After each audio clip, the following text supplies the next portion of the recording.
verbodavida.com. Informando, edificando e unindo.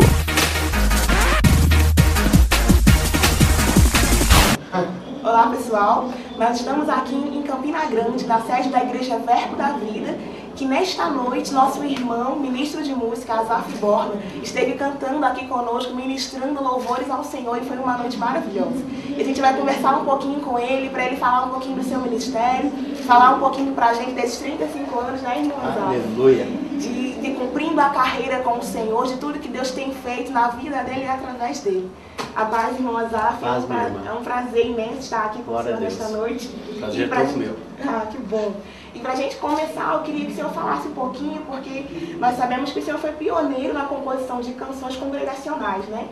E como você vê o avanço, o desenvolvimento da música gospel nos nossos dias hoje?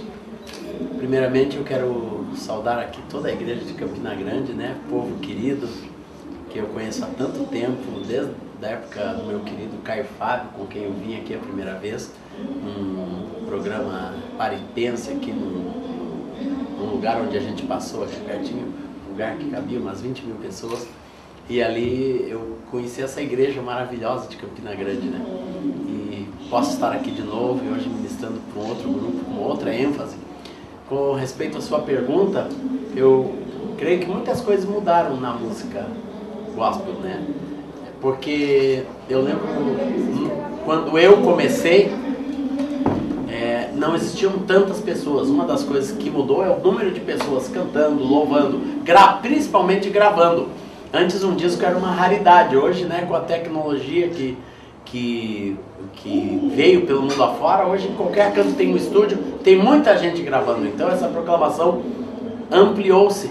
Em alguns aspectos também perdeu um pouquinho da criatividade, porque as coisas se copiam demais. Não tem mais aquela originalidade. Uma das coisas que a gente preservou, eu creio que foi cantar a palavra de Deus. Assim, o ritmo, a tecnologia, tudo muda, mas a palavra permanece para sempre. Então a gente pode ter muitos meios. Um dia desses meu filho trouxe um LP, ele nunca tinha visto um LP. Há uns 4 anos atrás isso aconteceu. Ele nunca tinha pego um LP meu. E ele não sabia, ele viveu com CD, com iPod, né? Ele perguntou o que era aquilo. E eu disse para ele, filho, isso aqui é a mesma coisa que tem aqui no CD, que tem aqui no DVD, só que a gente guardava nesse bolachão aqui, ó. Nós nem temos mais em casa como tocar aquilo, né? Mas a gente guarda por história. Essa é a nossa história, meu filho. Então era assim que o pai guardava a música. Mas a mensagem é a mesma. É a mesma, a palavra é a mesma. O que não pode mudar, minha irmã, é a palavra de Deus nas músicas. E sempre o inimigo tenta, né, forçar que a música se esvazie um pouco da palavra de Deus. Seja muito sentimento, seja muita coisa que fale até sobre Deus, mas não para Deus, não é a palavra de Deus. Então eu e muitos discípulos que Deus tem me dado, eu os tenho ensinado a compor cantando a palavra de Deus, porque daí a gente não perde a essência, porque a gente pode ter muita coisa e pouca essência. Quando cantamos a palavra de Deus, a essência se mantém. Glória a Deus. Irmão Azaf, a gente sabe que o senhor incentivou assim, né, ministros de música como Kleber Lucas, como o Ministério Coinonia, né, como Ademar de Campos mesmo. E como o senhor vê eles avançando e também alcançando outras pessoas através da música até hoje? Ó, eu digo sempre isso. Eu lembro quando eu comecei a trabalhar com o Coinonia, eu estava assim no ápice do meu ministério em termos de venda, de alcance no Brasil, e eu encontrei aquele grupinho totalmente desconhecido lá no igrejinha em Goiânia, numa comunidade. Ninguém conhecia Bené Gomes, Alda Célia, Márcio, Silvério, depois dentro daquele mover, Ludmilla, eram todos, né, ali, eram todos crianças, jovens, juvenis. Eu disse, aqui tem um tesouro, eu vou produzir o primeiro disco de vocês. Daí foi eu e um companheiro chamado Gerson Ortega, fomos até lá e com aqueles equipamentos empíricos montamos colchões e começamos a produzir aqueles irmãos. E aquele disco Aliança, digno de receber. Hoje à noite eu cantei, a igreja canta, é outra música eterna, as músicas da Alda, né? Troveja Deus em toda terra, troveja Deus. Tanta coisa linda que ela escreveu depois disso e se tornou uma ministra do Senhor e caminha junto comigo ainda. Ludmila caminha ainda conosco. Eu gravei no DVD dela agora. Ela veio para Curitiba, gravou no meu DVD. A gente trabalha junto e essa nova geração, Ana Paula Valadão, André Valadão, esses que são filhos daquele mover, eles também, né, têm nos honrado, têm caminhado conosco, assim, têm investido no nosso ministério, porque hoje é outras coisas, é outro potencial de mídia, de tudo. Então, eu vejo assim que os irmãos, todos eles nos quais eu investi, alguns são mais conhecidos, outros são menos conhecidos, outros, né, a gente tirou, teve um que eu levei aqui de Recife para minha casa e morou comigo, eu produzi o primeiro disco dele, Cláudio Claro, né, e o Cláudio morou lá com a gente, ninguém conhecia o Cláudio, eles queriam gravar um disco, né, e meu pastor disse, vamos investir nesse moço. Né, foi lá para Porto Alegre, né, produzimos o primeiro disco dele, desde então as coisas aconteceram. O próprio Kleber morou na minha casa, eu produzi o primeiro Misericórdias do Senhor lá no meu sítio, ele sentado comigo, sonhando, chorando, vendo as coisas de Deus. Para mim a maior alegria é ver todos esses irmãos prosperando. Eu pude recebê-los agora na gravação desse CD, Astros de Amor. Eles estavam todos lá, só o Kleber não estava, e o David não pôde ir, o Fernandinho, que também é um filho amado, né? Mas todos os outros estavam, o Fernando e o esposo, né? Que são irmãos que a gente tem caminhado com eles, desde crianças, puderam estar conosco. Um paizão desses todos, né? Eu ainda sou jovem aqui, comecei muito jovem, já ministrando nessas comunidades, né? Onde eles eram crianças. Quando eu fui na Lagoinha a primeira vez, a Ana tinha 10 anos de idade, 9, 10 anos de idade. Então assim, a gente tem a história, bem-aventurado aquele que tem uma história. Amém. Como a minha. Para mim é a maior alegria dessa história. É uma história que nos inspira também, né? A continuar, a permanecer firme. É um exemplo para nós. Glória a Deus. Bom é a sua história. E vamos falar então, deixando só um pouquinho a música, vamos falar um pouquinho sobre sonhos, que na verdade também está tudo a ver com a música, tá tudo a ver com as suas funções. A gente sabe que o senhor já viajou por vários países. 46. Eita, e já há mais de 10 anos o senhor também tem um ministério no Oriente Médio. 14 anos no Oriente Médio. E na Europa também, né? Na Europa há 20. E 14 anos no Oriente Médio. Então fala um pouquinho pra gente como é esse seu projeto missionário. Bem, o nosso projeto missionário chama-se Pontes de Amor. Isso é estender pontes, né, para lugares onde a igreja não é tão forte, não tem tantos recursos, não tem tantos sonhos. Então a gente chega lá cheio de sonhos, né, para produzir discos, para montar programas, fazer programas de televisão. Agora estou produzindo um DVD na Jordânia sobre adoração, como estilo de vida. Acabei de produzir um trabalho no Egito, agora estamos na Turquia começando também um projeto de encontros de adoração e produção de música na língua turca, mas para um ambiente muçulmano também, né? Então eu louvo a Deus por isso, que Deus tem nos dado essa possibilidade, essa oportunidade de estender as nossas tendas com os recursos da igreja brasileira, levar a glória de Deus para outras nações. Amém. E também muitas de suas músicas já foram traduzidas para outros idiomas, né? Vários cânticos meus. Glória a Deus, até para o árabe, né, também. Para o árabe, para o finlandês, norueguês, russo, alemão, espanhol, inúmeros, inglês, um monte. Esse dia mesmo, né, um irmão mandou um Twitter, olha, entra nesse site, você vai ver a música Alto Preço, gravada por uma comunidade lá no interior de Kansas City. Tão bonito, um disco bonito, inspirativo, tenho até no meu iPad aqui. E assim a música vai embora, né? A gente não planeja isso, é Deus que leva. E como se houver, assim, alcançar diversas nações diferentes, pessoas diferentes através da música? É a resposta de uma oração, né? Porque eu, quando muito jovem, eu fiz aquela oração que era uma palavra para Cristo Jesus, mas que depois eu descobri que eu podia falar também. Pede-me, eu te darei as nações por herança. Salmo 2:8. E eu tenho pedido as nações por herança.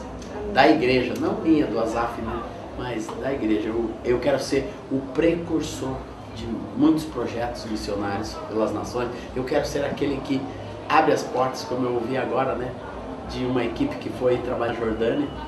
E eles disseram lá, olha, a gente chegou e todo mundo te conhece, todo mundo te ama, tu já abriu as portas para nós só dissemos que somos teus amigos e pronto, as portas estão abertas.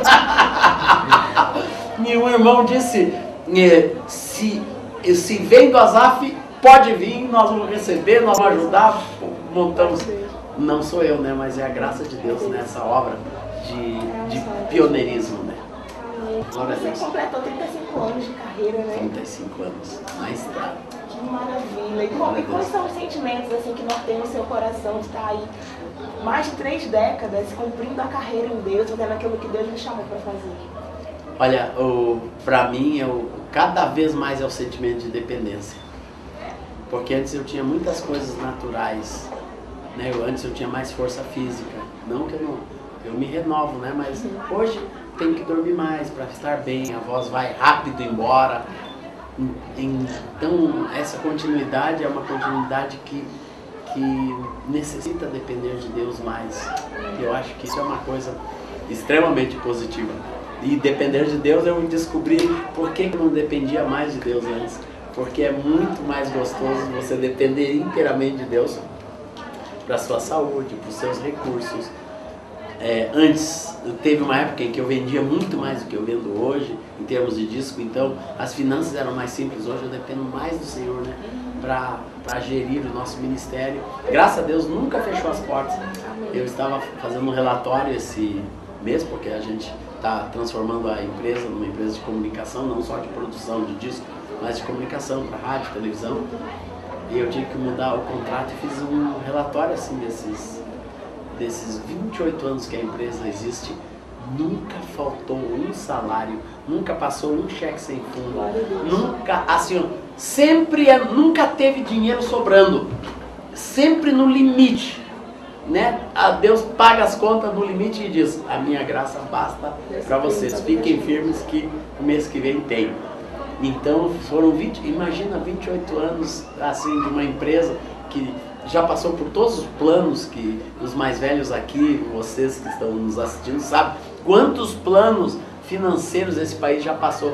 Quantos confiscos, mudança de dinheiro, cor de dinheiro, valor, tira zero, põe zero, muda dólar, tudo isso. Já fomos assaltados, fomos roubados, a firma, né, já inundou com água. Nunca faliu. Continuou o ministério vivo. Com as mesmas pessoas, tem mais isso.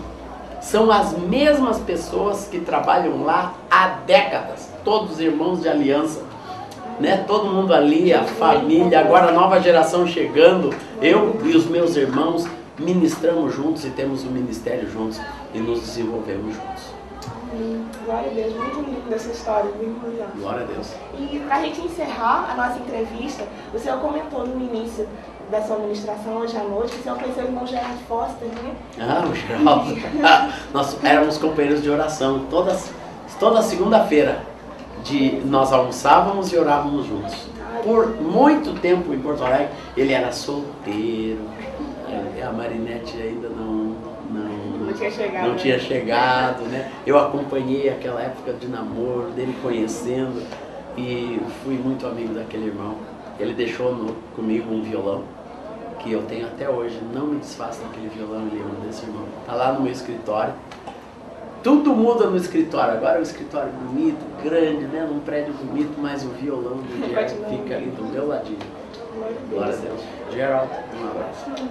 E o senhor falou também que conheceu o Rema, né, nos Estados Unidos. O Rema, conheci irmãos. Como foi o seu contato com o Rema lá? Foi através de alguns irmãos, né? Um dia, na verdade, eu fui visitar um amigo de um amigo numa mina de carvão. Daí eles foram para tomar um café, daí eles começaram a orar. Daí a Rema aqueles irmãos tinham na mina uma congregação do Rema, que era ali pertinho, do lado, né? Então eu estava do lado do negócio. E aqueles irmãos começaram a orar e fluir. Eu disse, olha, que gente é essa? Doida, né? Por Deus, e começaram a louvar. Eu peguei o violão e comecei a tocar. Foi assim que eu conheci o Rema, numa mina de carvão. Que massa. E daí eu fiquei amigo daqueles irmãos, conheci tudo isso. Daí, quando eu voltei, daí eu soube que o Jerry estava aqui. O Jerry me mandou todos os livros. Eu li todos os livros que ele tinha do irmão Kenneth Hagin. Ele mandou assim um pacote de livros, e aquele livro foi uma grande bênção na minha vida. Saciatei com longevidade. Numa época difícil da minha vida, é aquele livro, quando o irmão Kenneth Hagin, eu lembro disso com tanta clareza, que eu reli, que ele estava muito doente, ele pediu para o Senhor, e Deus o prometeu, saciatei com longevidade. Eu lembro desse livro, um desses livros, né, com muita força na minha vida, e Deus tem cumprido isso. Tremendo, glória a Deus. Irmão Azaf, foi um prazer ouvir um pouquinho da sua história, conhecer um resumo, né? Que eu sei que tem muito mais pra gente saber. Logo vai estar saindo um livro aí. Eita, que coisa boa, glória a Deus. Amém. Espero que você também tenha gostado de ouvir um pouquinho da história do nosso irmão Azaf Borba e tenha se identificado com essa carreira que está sendo cumprida em Deus. E até a próxima. verbodavida.com. Informando, edificando e unindo.